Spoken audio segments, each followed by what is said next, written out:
So what if I told you that for roughly 35% of women in the United States, their own bodies are basically lying to them about a major medical condition? Yeah, and it's a condition that totally dictates, what they wear, where they go, how they work out. Right. And it costs the healthcare system something like $12 billion every single year. Over 12.4 billion, actually. I mean, to put that in perspective, that is more than the direct costs of breast, cervical, uterine, and ovarian cancers combined. Wow. That is just staggering. It really is. It's an invisible epidemic. And it's completely hidden by stigma, right? We Yeah. are talking about urinary incontinence today. Exactly. So for this deep dive, we're looking at a stack of American Urological Association guidelines, plus some recent prospective observational studies. And we're trying to understand this massive, honestly kind of shocking disconnect in urology. Yeah, because usually you naturally assume that if you go to a doctor and say, like, hey, I leak when I cough, that symptom points directly to the cause, Right, you tell the doctor what's happening, and they just fix that specific thing. which is how a lot of medicine works. But our sources reveal that in female pelvic medicine, trusting a patient's subjective symptoms is, well, it's incredibly dangerous. Because the brain and the bladder are often telling two entirely different stories. Exactly. The symptoms just don't match the objective reality. So our mission today for you, the listener, is to figure out if we can just bypass the brain entirely. Like, can a specific diagnostic tool called a cystometrogram cut through the noise? Right. Can it act as this sort of medical lie detector to successfully distinguish between pure stress incontinence and this really hidden, tricky condition called occult detrusor overactivity? Okay, but before we get to the lie detector tool itself, we have to understand the two different physical problems happening inside the body, right? Yeah, because treating one like the other is a literal recipe for clinical disaster. So let's start with stress urinary incontinence, or SUI. When someone has this, what is, physically failing? Think of SUI as basically a failure of a mechanical valve. It's the involuntary leakage of urine during physical exertion. So like if you laugh or sneeze or pick up a heavy box. Exactly. When you do that, the pressure inside your abdomen spikes, Yeah. and that abdominal pressure presses down on the bladder. Okay, that makes sense. So from a purely structural standpoint, leakage happens when that internal pressure exceeds the pressure that the urethra, which is the tube carrying urine out, can maintain to stay closed. Basically, the seal breaks. It's a structural weakness in the plumbing. Okay, so that's the plumbing issue. But then there is the second condition, detrusor overactivity, or DO. And this is a completely different mechanism, right? Totally different. So the detrusor is the thick, smooth muscle that actually makes up the wall of the bladder itself. And a healthy detrusor muscle has one main job during the day, which is just to relax. Yeah, it needs to remain loose and compliant, so the bladder can fill up with urine like a slowly expanding balloon. It should really only ever contract when you're actively trying to empty it. So detrusor overactivity is when that muscle kind of goes rogue. It starts squeezing while it is still supposed to be in the filling phase. Exactly. It's almost like taking your car to the mechanic because it won't stop properly. You think the brake pads are worn out, which is a structural issue, right? Like stress incontinence. Right, the bad brakes. But the mechanic looks under the hood and realizes, oh, your brakes are totally fine. Your car's internal computer is just randomly firing the accelerator. That is actually a perfect way to visualize the difference. Right. Are we dealing with worn-out brakes or a rogue accelerator? Right. And to make things even more complicated, we really have to separate what the patient feels from what that muscle is actually doing objectively. You hear the term overactive bladder all the time, right? Oh, yeah. You can't watch a half hour of TV without seeing like 3 commercials for overactive bladder medications. True, but overactive bladder, or OAB, is a symptom complex. Yeah. It is entirely subjective. It's just the sudden, compelling urge to go that the patient feels in their brain. Whereas detrusor overactivity is different. Right? DO is the urodynamic diagnosis. It is the objective physical observation of that detrusor muscle actually spasming. The guidelines heavily stress that these terms are not interchangeable. Because you can have the symptom without having the actual physical spasm. Yes. Or you can have the spasm without feeling the symptom at all. Precisely. And this is where the whole symptom-based diagnosis completely falls apart. Yeah, let's talk about that, because one of our sources is this really fascinating prospective observational study by Dr. Mohammed Akhtar. It involved almost 250 women with chronic urinary symptoms. The data they pulled from this is wild. It completely shatters the idea that a doctor can just listen to a patient's complaints and know what is wrong. The discordance is just massive. What did they find about the urgency symptoms? So the OCTAR study found that up to 50% of women who have major urgency symptoms, I mean, they're sitting in the clinic describing this desperate, sudden need to run to the bathroom.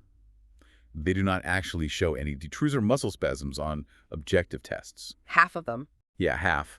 Their brain is screaming that the bladder is contracting, but the muscle is just perfectly still. That's crazy. And then it flips in the other direction too, right? Right, 20 to 30% of women who have absolutely no symptoms of urgency at all, they actually do show detrusor overactivity on the test. But the craziest statistic from that research, I think, the one that really proves why this deep dive matters today, involves the women whose primary symptom was just pure stress incontinence. Yes, the bad breaks. Right. They leak when they exercise or cough.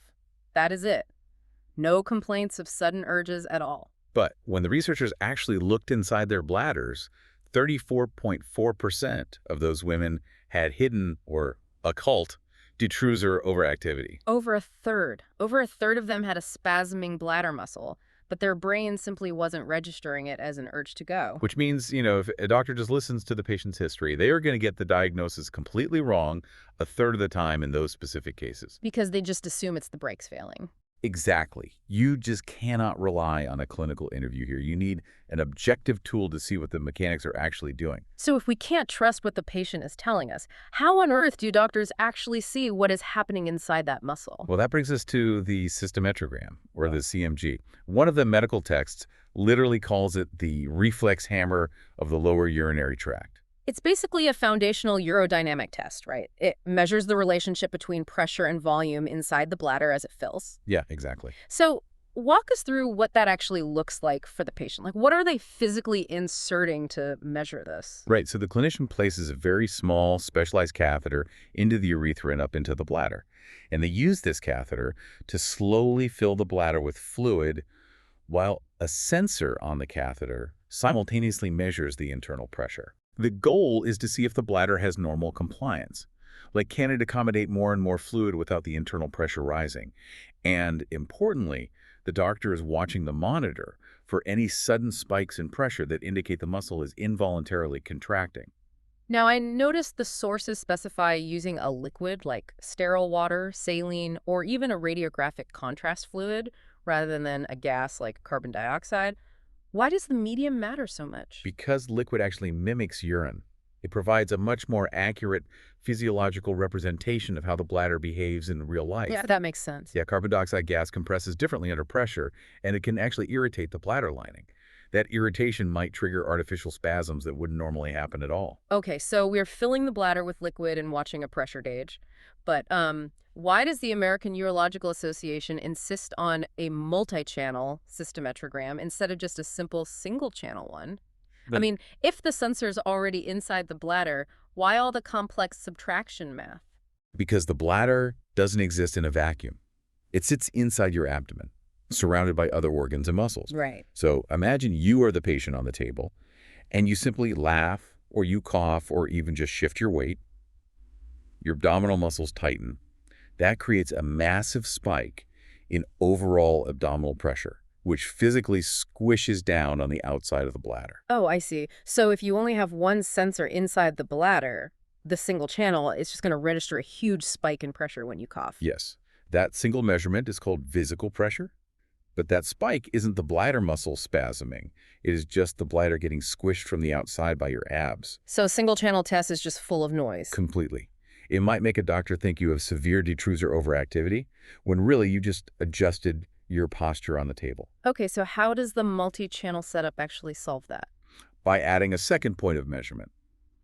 The clinician places a second, very thin catheter, usually in the vagina or the rectum, specifically to measure the pressure of the abdomen itself. Then, a computer system does real-time subtraction math. It takes the total pressure inside the bladder, subtracts the external pressure of the abdomen, and the result is the true pressure being generated by the detrusor muscle alone. That is brilliant. It is basically like noise-canceling headphones for the doctor. Yes, exactly. The abdominal pressure is like the loud background noise of an airplane cabin, and the multi-channel subtraction filters all of that out so the doctor can hear the isolated audio of the bladder muscle itself. That is a phenomenal analogy. Yeah. And hearing that true isolated signal is so vital because our understanding of what constitutes a spasm has evolved a lot. Oh, really? How so? Historically, the International Continence Society used a very rigid number. They said that if the true detrusor pressure rose by 15 centimeters of water, that was the official cutoff for an abnormal contraction. But they don't use that strict cutoff anymore, do they? No, the most recent guidelines have completely redefined it. Now, any rise in true detrusor pressure that is not caused by normal bladder filling is considered detrusor overactivity. Wow, any rise at all. Yeah, because a patient might have low pressure waves, only a 5 or 10 centimeter rise. Mm-hmm. But if their urethral sphincter is already weak, that tiny spasm can produce terrible symptoms of urgency and leakage. So it is no longer about hitting some arbitrary number on a chart. It is about identifying any involuntary muscle activity whatsoever. Exactly. Okay, so we have this incredibly precise noise-canceling tool. But here's where the sources get really fascinating to me. Because even with all this math, a standard CMG still has a massive blind spot, right? It really does. It can totally miss that hidden occult detrusor overactivity because the testing environment is just too polite. Yes. Think about the standard medical exam. Yeah. The patient is lying supine on a sterile exam table. And traditionally, the guidelines recommended instructing the patient to actively try to inhibit urination during the test. Which, I mean, that seems entirely logical. You want to see if they can hold it. On the surface, yeah. But that sterile, lying down, actively concentrating environment is completely artificial. It doesn't replicate the chaos of the patient's actual life. Right. Because of that, a standard CMG yields a lot of false negatives. The bladder behaves itself perfectly in the clinic, but it goes totally rogue when the patient is out at the grocery store. So to find the hidden spasms, to catch the occult DO, we have to actually stress test the system. We have to use what urodynamicists call provocative maneuvers. Exactly. And looking at the sequence of these maneuvers in the journals, it is not your typical medical exam. How do they actually provoke the bladder? So the clinician fills the bladder to maximum capacity while the patient is lying down. But then the provocation begins. The patient is asked to rise from the table to a seated position. Then they're asked to actually walk across the room toward a bathroom. Okay. Then they wash their hands in running water, they cough. And finally, they sit on the actual toilet, listen to the water, and are given strict instructions not to void. Okay, I have to stop and ask, why running water? Like, what is the biological mechanism there that makes hand washing a medical test? It all comes down to the nervous system. Hearing or feeling running water is a really powerful auditory and sensory stimulus that triggers the parasympathetic nervous system. Which does what exactly? That is the part of your nervous system responsible for rest and digest functions, which includes urination. It sends a neurological signal that basically tells the detrusor muscle, hey, we are in a safe environment. You can contract now. Oh, wow.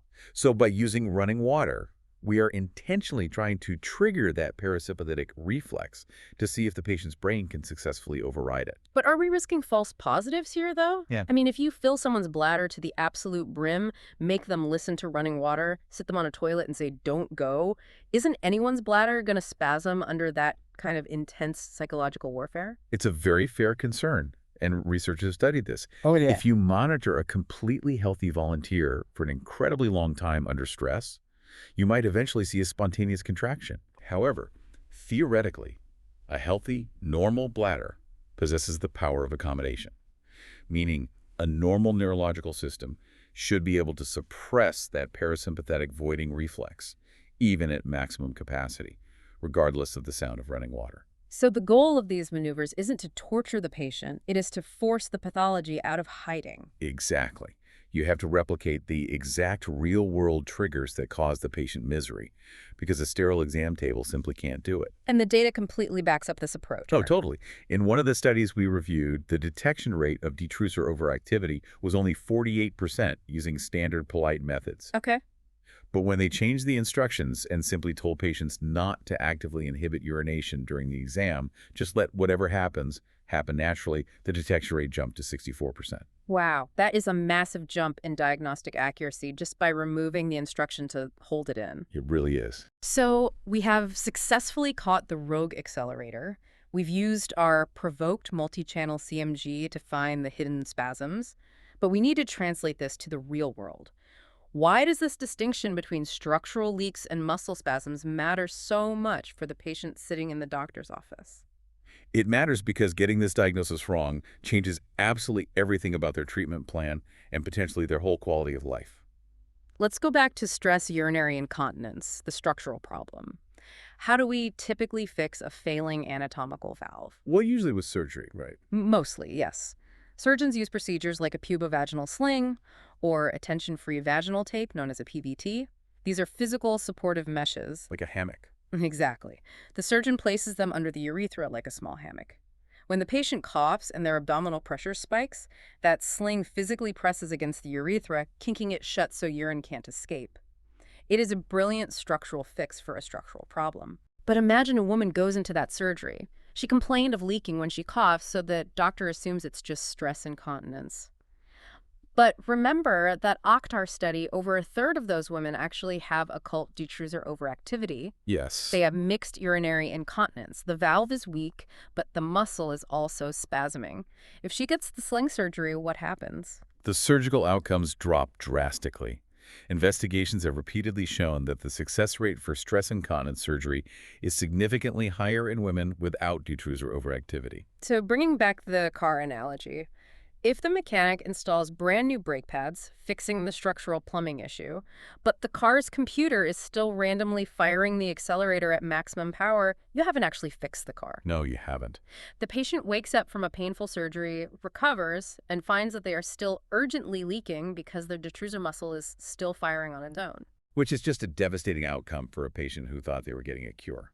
Treating detrusor overactivity requires a totally different approach. You simply cannot use a surgical scalpel to fix a neurological muscle spasm. So how do you treat the spasming muscle then? You often start with behavioral modification or pelvic floor physical therapy, but medically, we use anticholinergic drugs. Okay, how do those work? These medications work by blocking acetylcholine, which is the primary neurotransmitter that sends the signal to the detrusor muscle telling it to contract. By blocking that signal, the drug chemically calms the muscle down.